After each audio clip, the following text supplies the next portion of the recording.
Hi అండి, అందరికీ నమస్కారం. ఇక్కడ చూడండి, ఇదంతా కూడా ప్లాస్టిక్ గుట్టండి. ఈ ప్లాస్టిక్ వస్తువులు కాదు, ఓన్లీ మైకా కవర్లు, ర్యాపర్స్, మిక్సింగ్ కవర్ అండి. ఇది ఓన్లీ కవర్స్.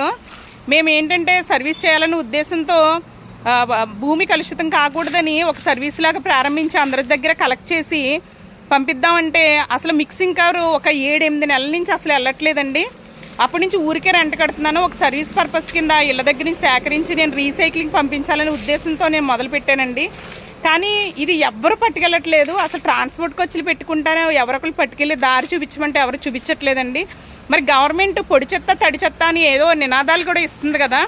మాలా చేసేవాళ్ళకన్నా ఒక దారి చూపించాలని అనుకుంటున్నాను. పవన్ కళ్యాణ్ గారు కూడా పంచభూతాలను పాడు చేయకూడదు, ప్రకృతిని రక్షించాలి, పక్కన పెట్టాలంటున్నారు కదండి. ఇంత మేము పక్కన పెట్టాము, ఇంత గుట్ట ఉంది. ఈ గుట్టకి ఒక పరిష్కారం చూపిస్తారు గవర్నమెంట్, ఏదో ఒక చర్య తీసుకుంటుందని నేను అనుకుంటున్నానండి.